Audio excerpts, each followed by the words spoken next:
शिक्षा दर्शन के YouTube channel में आप सभी तमाम दर्शक का एक बार फिर से बहुत बहुत स्वागत है। दोस्तों, आज की इस वीडियो में बात करेंगे आदिकालीन लौकिक साहित्य के विषय में। तो वीडियो को शुरू करते हैं और जानते हैं।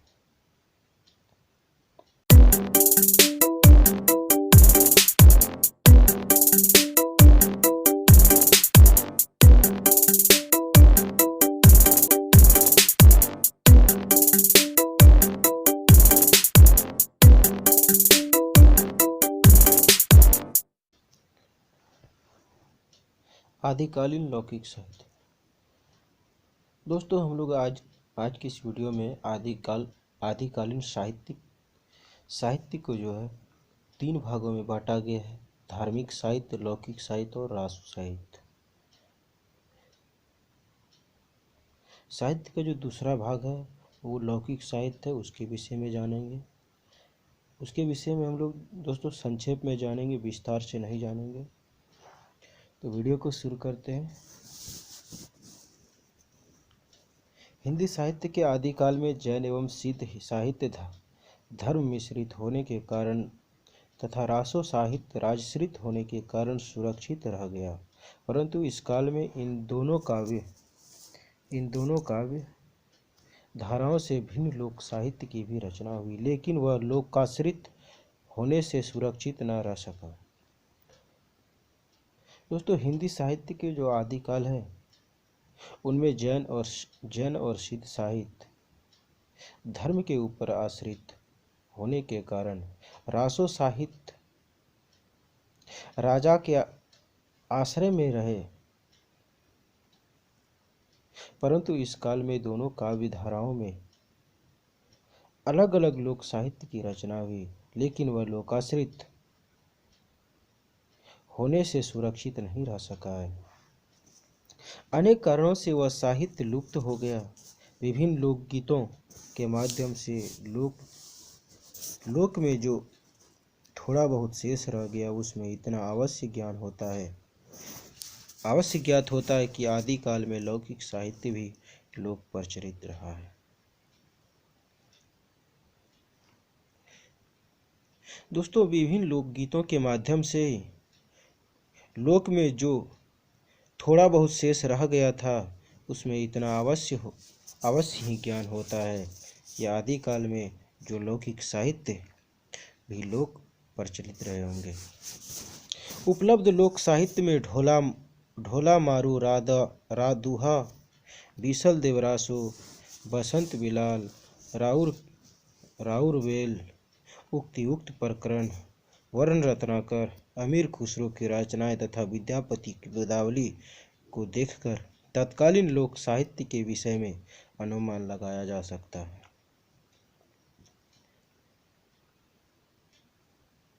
दोस्तों, जो ये सभी उपलब्ध लोक साहित्य है, इसी को देख करके हम लोग तत्कालिक लोक साहित्य के विषय में अनुमान लगा सकते हैं। तो पहला है ढोला मारू रादुहा। राजस्थान में जन जन का कष्टहार ढोला मारू रादुहा है, जिसमें कछवाहा वंश के राजा नल के पुत्र ढोला और पुगल के राजा पिंगल की रूपवती कन्या मारवाड़ी की प्रेम कथा है। यद्यपि मूल कथा का संबंध ऐतिहासिक व्यक्तियों से है, किंतु राजस्थान के लोक जीवन से जुड़ने के कारण यह काव्य कीर्ति पश्चिमी राजस्थान में अति लोकप्रिय है। ढोला मारू रादुहा, इनमें राजस्थान में जो जन जन का कष्ट हरने वाला ढोला मारू रादुहा है, जिसमें कछवाहा वंश के राजा नल के पुत्र ढोला और पुगल के राजा पिंगल की रूपवती कन्या मारवाड़ी की प्रेम कथाएं हैं।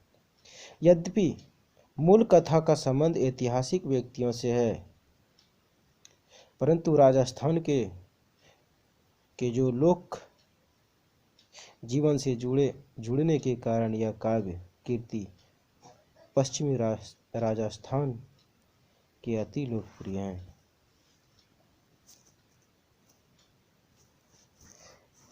यह लोक गाथा काव्य है जो राजस्थान में अत्यंत प्रसिद्ध है।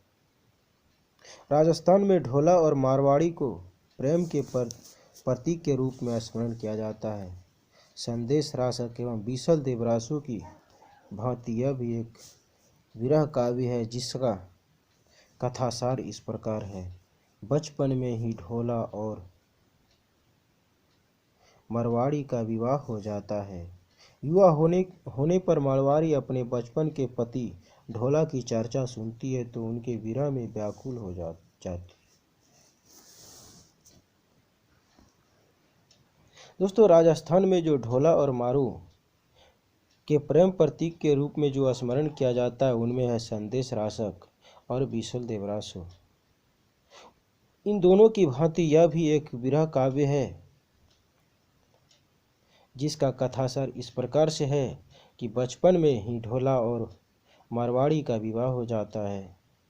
यह होने पर मारवाड़ी अपने बचपन के पति ढोला की चर्चा सुनती है तो उसके विरह में व्याकुल हो जाती है और वह अपने पति का पता लगाने के लिए संदेशवाहक भेजती है, लेकिन कोई लौट कर नहीं आता। सभी लोग संदेश वाहकों को मारवाड़ी की सौत मालवनी मरवा देती है और ढोला तक संदेश पहुंचने नहीं देती।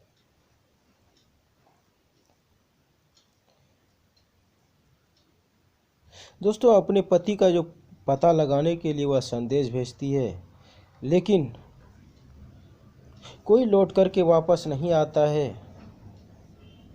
सभी संदेशवाहक को उनके जो सौत है मालवानी वह सभी को मरवा देती है और ढोला तक संदेश ही नहीं पहुंचता है।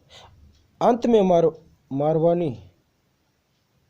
मारवानी लोकगीत के गायक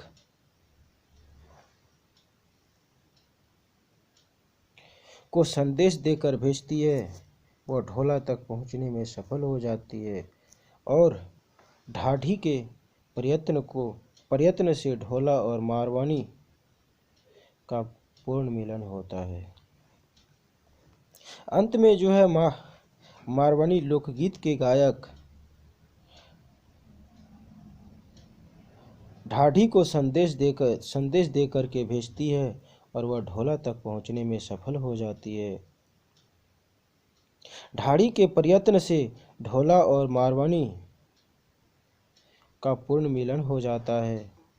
ढोला मारू रादुहा में परंपरागत 12 मासा का वर्णन नहीं मिलता। इसमें केवल पावस ऋतु का वर्णन है और वह भी विस्तार से। ढोला मारू रादुहा में मारवाड़ का वास्तविक जीवन प्रतिबिंबित हो रहा है।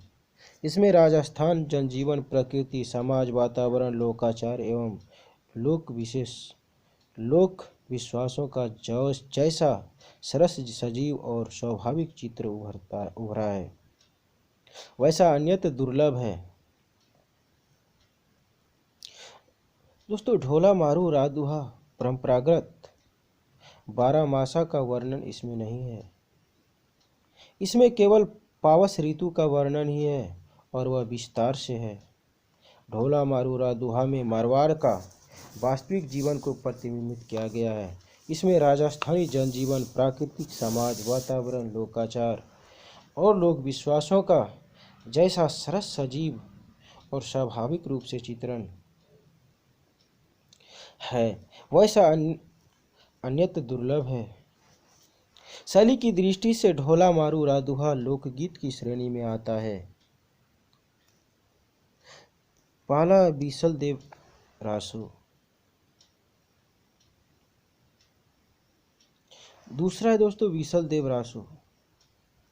हिंदी के आदिकाल की इस श्रेष्ठ रचना के रचनाकार नरपति नाला है। यह एक प्रेम काव्य है जिसमें संयोग वियोग के गीत गाए गए हैं। बीसल देवरासु इसमें हिंदी के आदिकाल की एक श्रेष्ठ रचना है। जो इनके रचनाकार है वह नरपति नाला है। यह एक प्रेम काव्य है जिनमें संयोग और वियोग के गीत मिलते हैं। इस कृति में अजमेर के चौहान राजा विग्रहराज यानी बीसल देव तथा भोज परमार की पुत्री राजमती के विवाह, वियोग एवं पूर्ण मिलन की कथा सरल एवं सरस शैली में प्रस्तुत की गई है। इन कीर्ति में अजमेर के चौहान राजा विग्रहराज तथा भोज परमार की पुत्री राजमती के विवाह, वियोग और पूर्ण मिलन की कथा सरल और सरस शैली में प्रस्तुत है।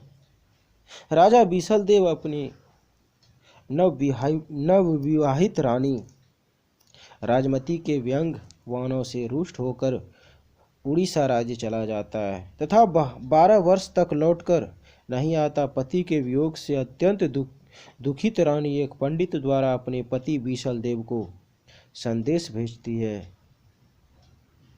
अंत में बीसल देव के लौट आने पर दोनों का पूर्ण मिलन हो जाता है। संपूर्ण कथा 120 छंदों और 4 खंडों में विभक्त है। दोस्तों, बीसल देवरासु अपनी नवविवाहित रानी राजमती के व्यंग बाणों से रुष्ट होकर के वह उड़ीसा राज्य चला जाता है और 12 वर्ष तक लौट करके वापस नहीं आता है। पति के वियोग में वह अत्यंत ही दुखी हो जाती है। दुखी होने पर एक पंडित के द्वारा अपने पति बीसल देव को संदेश भिजवाती है और अंत में बीसल देव लौट करके वापस आ जाते हैं और पूर्ण मिलन होता है। संपूर्ण कथा 120 छंदों और 4 खंडों में विभक्त है।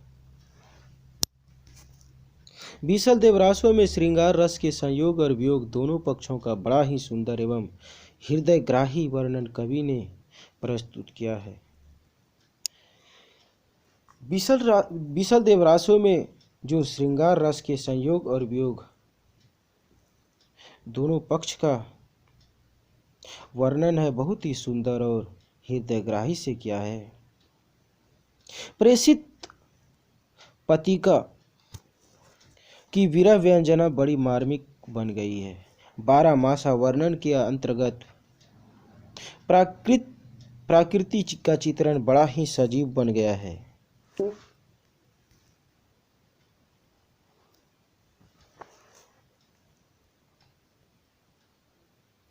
वीरा काव्य होने के कारण बीसल देवरासों में संयोग के मंसलता पूर्ण चित्तों का प्राय अभाव है। इस काव्य की नायिका राजमती की आत्मा विद्रोहिणी मन, अभिमानी और जवान प्रखर है।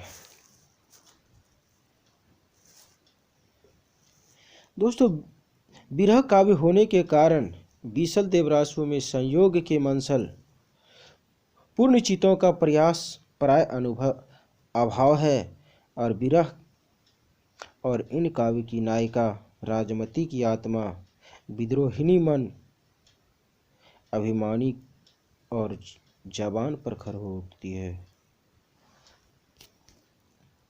उनका चरित्र बड़ा ही सजीव तथा विलक्षण बन पड़ा है। मध्य युग के समूचे हिंदी साहित्य में जवान की इतनी तेज और मन की इतनी खरी नायिका नहीं दिख पड़ती है। अभिव्यक्ति की ताजगी और भावों की तीव्रता के कारण यह रचना लोकमानस में अपना अछूत स्थान बनाए हुई है। अगला है बसंत विलास। डॉक्टर माता प्रसाद गुप्ता ने विभिन्न प्रमाण देकर बसंत विलास का रचना काल 13वीं-14वीं सदी के मध्य का माना है। इस कृति के रचयिता का पता नहीं चल पाया। यह एक अत्यधिक सरस साहित्यिक कृति है और आधुनिक भारतीय आर्य भाषा साहित्य के आदिकाल के इतिहास में बेजोड़ है। बसंत विलास, इसमें डॉक्टर माता प्रसाद गुप्त ने विभिन्न प्रमाण देकर के बसंत विलास का रचना काल 13वीं से 14वीं शताब्दी के मध्य मानते हैं। इस कृति के रचयिता का पता नहीं चल पाया है। यह एक अत्यधिक सरस और साहित्य कृति है और यह आधुनिक भारतीय आर्य भाषा साहित्य के आदिकाल के इतिहास में बेजोड़ बहुत ही बेजोड़ है।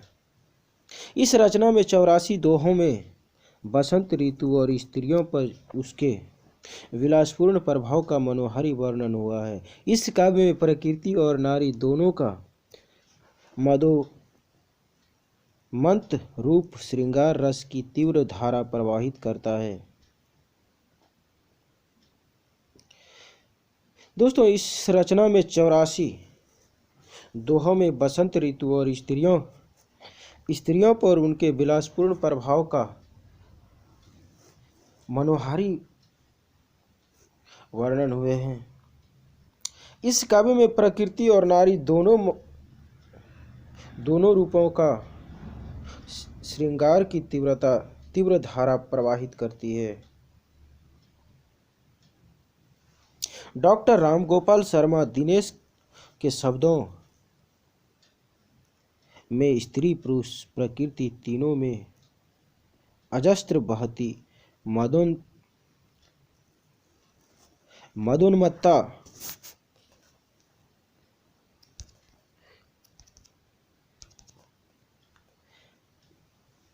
का इस काव्य में जैसा वर्णन मिलता है वैसा रीतिकालीन हिंदी कवि भी नहीं कर सके। डॉक्टर रामगोपाल शर्मा दिनेश के शब्दों में मिलता है कि वैसा रीतिकाल हिंदी कवि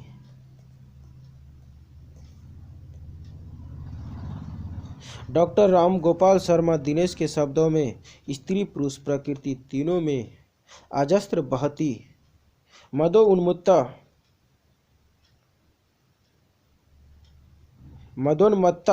का इस काव्य में जैसा वर्णन मिलते हैं वैसा रीतिकालीन हिंदी कवि में नहीं मिलते हैं, नहीं कर सके हैं। इसकी भाषा सरस ब्रज भाषा है जिसका विकास परवर्ती भक्तिकालीन कृष्ण काव्य और रीति काव्य में दिखाई देता है।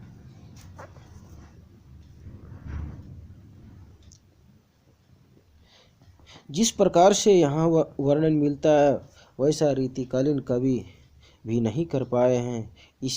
इसकी भाषा सरस ब्रज भाषा है जिसका विकास परवर्ती भक्तिकालीन कृष्ण काव्य और रीति काव्य में दिखलाई पड़ते हैं। अगला है राडलवेल। वह गद्य पद्य मिश्रित चंबू काव्य की प्राचीनतम हिंदी कृति है। इसका रचयिता रोड़ा नामक कवि माना जाता है। राडलवेल दोस्तों यह गद्य पद्य मिश्रित चंबू काव्य है और यह प्राचीनतम हिंदी कृति है। इनकी रचयिता रोड़ा नामक कवि माना जाता है। विद्वानों ने इनका रचना काल 10वीं शताब्दी माना है। इनकी रचना राहुल नायिका के नखशिख वर्णन के प्रसंग में हुई है। आरंभ में कवि ने राहुल के सौंदर्य का वर्णन पद्य में किया और फिर गद्य का प्रयोग किया है। दोस्तों, विद्वानों ने इसका रचना काल 10वीं शताब्दी माना है। इसकी रचना राहुल नायिका के नखशिख वर्णन के प्रसंग से हुई है और आरंभ में कवि ने राहुल के सौंदर्य का वर्णन पद से किया है और फिर गद्य का प्रयोग किया। इस कृति से ही हिंदी में नखशिख वर्णन परंपरा आरंभ हो जाता है। इसकी भाषा में हिंदी की 7 बोलियों के शब्द मिलते हैं जिनमें राजस्थानी प्रधान है।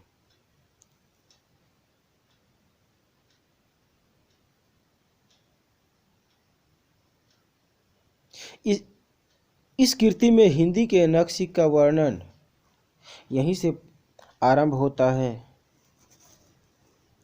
और इसकी भाषा में हिंदी की 7 बोलियों के शब्द मिल जाते हैं, जिनमें राजस्थानी प्रधान है। कवि ने विषय वर्णन बड़ी तन्मयता से किया है। नायिका राहुल का श्रृंगार आकर्षण से भरा हुआ है। वह सहज रूप में जितनी सुंदर है, उतनी ही सहज सुंदर उसकी सज्जा भी है। इस सौंदर्य के अनुकूल ही उनकी भाव दशा भी है। कवि ने विषय वर्णन को बड़ी ही तन्मयता के साथ तन्मयता से किया है। नायिका राहुल की श्रृंगार आकर्षण से भरा हुआ है। जितना सहज रूप में जितनी सुंदर है, उतनी ही सहज सुंदर उनकी साज सज्जा भी है। इन सौंदर्य के अनुकूल ही उनकी भावदशा भी है। अगला है उक्तियुक्त प्रकरण। इस ग्रंथ की रचना दामोदर शर्मा ने की है। 12वीं शताब्दी का एक महत्वपूर्ण व्याकरण ग्रंथ माना गया है। इसमें बनारस और आसपास के प्रदेशों की तत्कालीन संस्कृति और भाषा आदि पर पर्याप्त प्रकाश डाला गया है। उक्तियुक्त प्रकरण। दोस्तों, इस ग्रंथ की रचना दामोदर शर्मा ने की है और यह 12वीं शताब्दी का एक महत्वपूर्ण व्याकरण ग्रंथ माना जाता है। इनमें बनारस और आसपास के प्रदेशों की तत्कालीन सांस्कृतिक और भाषा आदि पर पर्याप्त रूप से प्रकाश डाला गया है। इसकी भाषा के अध्ययन से तत्कालीन गद्य और पद्य दोनों शैलियों की हिंदी भाषा में तत्सम पदावली के प्रयोग की बढ़ती हुई प्रवृत्ति का पता चलता है। अतः हिंदी भाषा के ऐतिहासिक अध्ययन में यह ग्रंथ अत्यंत सहायक सिद्ध हुआ है। दोस्तों, इसकी जो भाषा है उसके अध्ययन से तत्कालीन गद्य और पद्य दोनों शैलियों का हिंदी भाषा में तत्सम पदावली के प्रयोग की बढ़ती हुई प्रवृत्ति का पता चलता है। अतः हिंदी भाषा के ऐतिहासिक अध्ययन में यह ग्रंथ बहुत ही अत्यंत सहायक सिद्ध हुए हैं। अगला है वर्ण रत्नाकर। मैथिली हिंदी के रचित गद्य का एक महत्वपूर्ण ग्रंथ है। इसका लेखक ज्योति शेखर ठाकुर नामक मैथिल कवि है। डॉक्टर हजारी प्रसाद द्विवेदी के मतानुसार इसकी रचना 14वीं शताब्दी में हुई होगी। यह एक शब्द कोशनुमा ग्रंथ है, परंतु सौंदर्य ग्रहणी प्रतिभा भी उसमें निहित है। उनकी भाषा में कविता, अलंकारिता तथा शब्दों की तत्समता की प्रवृत्तियां मिलती है। दोस्तों, वर्ण रत्नाकर मैथिली हिंदी में रचित गद्य का एक महत्वपूर्ण ग्रंथ है। इसका लेखक ज्योति शेखर ठाकुर नामक मैथिली कवि थे। डॉक्टर हजारी प्रसाद द्विवेदी के मतानुसार इनकी रचना 14वीं शताब्दी में हुई होगी। यह शब्दकोश नुमा ग्रंथ है, परंतु यह सौंदर्य ग्राहिणी प्रतिभा भी उनमें निहित है। उनकी भाषा में कविता, अलंकारिता, शब्दों की तत्समता की प्रवृत्तियां भी मिलती है। हिंदी गद्य के विकास में राडलवेल के पश्चात वर्ण रत्नाकर का योगदान भी कम नहीं कहा जा सकता। अगला अमीर खुसरो की रचनाएं। आदिकाल में शिष्ट हास्य तथा विनोद मूलक रचनाएं खड़ी बोली में प्रस्तुत करने का श्रेय अमीर खुसरो को है। इनका वास्तविक नाम अबुल हसन था। आदिकाल में खड़ी बोली के काव्य की भाषा बनाने वाले अमीर खुसरो प्रथम कवि हैं। अमीर खुसरो की रचनाएं। दोस्तों, आदिकाल में विशिष्ट हास्य तथा विनोद मूलक रचनाएं खड़ी बोली में प्रस्तुत हुए हैं। इनका श्रेय अमीर खुसरो को जाता है। इनका वास्तविक नाम अबुल हसन था। आदिकाल में खड़ी बोली के काव्य की भाषा बनाने वाले अमीर खुसरो प्रथम कवि हैं। इन्होंने हिंदू मुस्लिमों के बीच एकता स्थापित करने का सर्वप्रथम प्रयास किया था। खुसरो अनेक भाषाओं के विद्वान थे। खुसरो जी ने हिंदू मुस्लिमों के बीच एकता स्थापित करने का काम सर्वप्रथम प्रयास किए थे। खुसरो अनेक भाषाओं के विद्वान थे, जैसे तुर्की, अरबी, फारसी, ब्रज और खड़ी बोली पर इन्हें समान अधिकार प्राप्त था। मनोरंजन के माध्यम से लोक व्यवहार की शिक्षा देना ही उनके साहित्य का उद्देश्य था। कविता के राजाश्रय में पलने के कारण सामान्य जनता से उनका संबंध टूट चुका था। खुसरो के प्रयत्न से वह फिर से जन सामान्य के समीप आ गई। इसके विषय में डॉक्टर रामकुमार वर्मा के कथन सटीक जान पड़ता है। चरणकालीन रक्त रंजित इतिहास में जब पश्चिम के चारणों की डिंगल कविता उद्धत स्वरों में गूंज रही थी और प्रतिध्वनि और भी उग्र थी, पूर्व में गोरखनाथ की गंभीर धार्मिक प्रवृत्ति आत्मसात की शिक्षा दे रही थी, उस काल में अमीर खुसरो की विनोद पूर्ण प्रवृत्ति हिंदी साहित्य के इतिहास की एक महान निधि है। दोस्तों, अमीर खुसरो के प्रयत्न से वह फिर से जनमानस के समीप आ गई और इनके विषय में डॉक्टर रामकुमार वर्मा का कथन सटीक है, सटीक जान पड़ता है, सटीक दिखाई पड़ता है कि चारणकालीन रक्त रंजित इतिहास में जब पश्चिम के चारणकाल के डिंगल कविता उद्धत स्वरों से गूंज रहे थे और उनकी प्रतिध्वनि और भी उग्र हो रही थी, पूर्व में गोरखनाथ की गंभीर धार्मिक प्रवृत्ति आत्मसान की शिक्षा दे रहे थे, उस काल में अमीर खुसरो की विनोदपूर्ण प्रवृत्ति हिंदी साहित्य के इतिहास का एक महान निधि है। मनोरंजन और रसिकता का अवतार या कवि अमीर खुसरो अपनी मौलिकता के कारण स्मरणीय रहेगा। दोस्तों, यह मनोरंजन और रसिकता का अवतार या कवि अपनी मौलिकता के कारण स्मरणीय रहेगा। खुसरो द्वारा रचित 100 के लगभग रचनाएं मानी जाती है, किंतु उपलब्ध रचनाओं की संख्या 20-22 के से अधिक नहीं है, जिनमें फुटकल, पहेलियाँ, मुकरियाँ, दो सुखने, ढकोसला आदि प्रसिद्ध है। इनकी कुछ उदाहरण प्रस्तुत है। दोस्तों, खुसरो द्वारा जो रचित 100 के लगभग रचनाएं मानी जाती है, उनमें कुछ ही रचनाएं उपलब्ध है। उन लगभग 20-22 के आसपास है। उनमें फुटकल, पहेलियाँ, मुकरियाँ, दो सुखने, ढकोसला आदि हैं। इनके जो कुछ उदाहरण हैं वह यहाँ प्रस्तुत है। पहेलियाँ हैं: एक धाल मोलियों से भरा, सबके ऊपर औधा धरा, चारों तरफ वह थाल फिरे, एक भी मोती नीचे न गिरे। दूसरा, एक कहानी मैं बहूँ, सुन ले तू मेरे पूत, बिना परों के वह उड़ गया, बांध गले में सूत। तो दोस्तों, ये पहेलियाँ था। अब पहला है मुकरियाँ।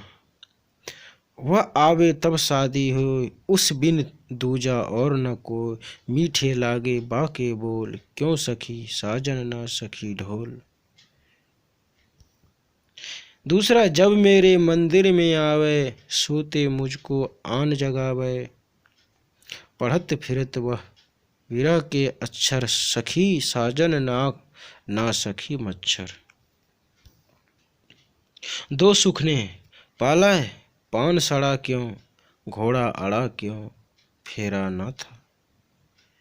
दूसरा है ब्राह्मण प्यासा क्यों, गधा उदास क्यों, लौटा न था।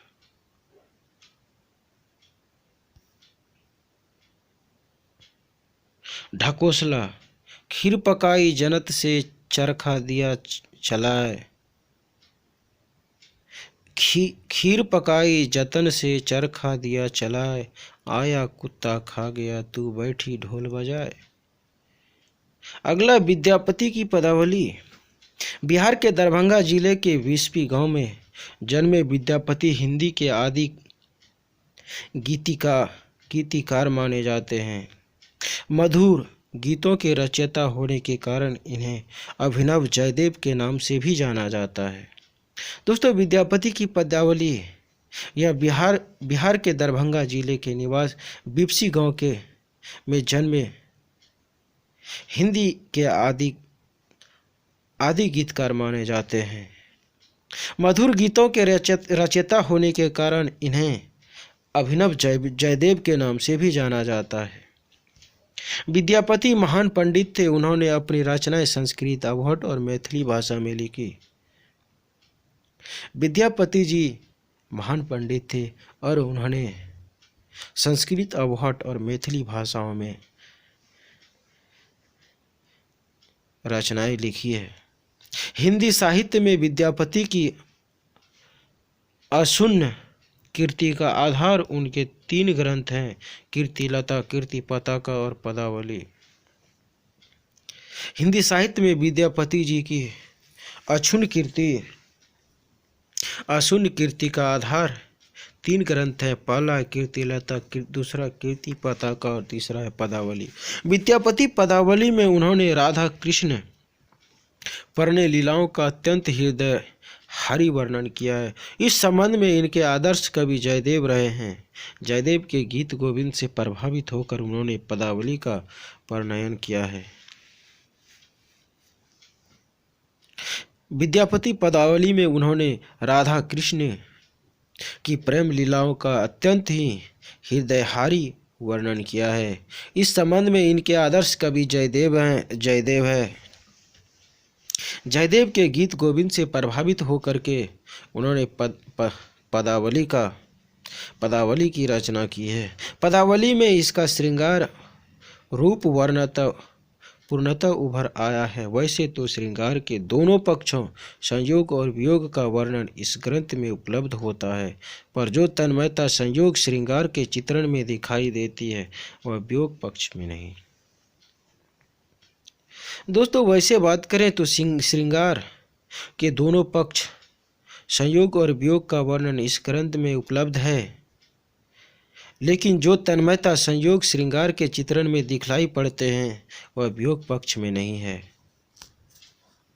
वस्तुतः विद्यापति संयोग पक्ष के सफल गायक हैं और प्रेम के परम पारखी है। विद्यापति अपने राधा कृष्ण संबंधी मधुर गीतों के लिए वह हिंदी साहित्य में सदैव अमर रहे। तो दोस्तों, आज के इस वीडियो में आपको आदिकालीन लौकिक साहित्य के विषय में बताया हूँ। यदि वीडियो अच्छा लगे तो वीडियो को लाइक करें। साथ ही साथ इस चैनल में आप नए हैं तो चैनल को सब्सक्राइब कर लें। यदि आपके पास कोई सुझाव या प्रश्न है तो हमें कमेंट बॉक्स में बताएं, उसका मैं जवाब देने का प्रयास करूंगा। आज के लिए इस वीडियो में इतना ही। फिर मिलते हैं एक नए वीडियो के साथ। तब तक के लिए धन्यवाद।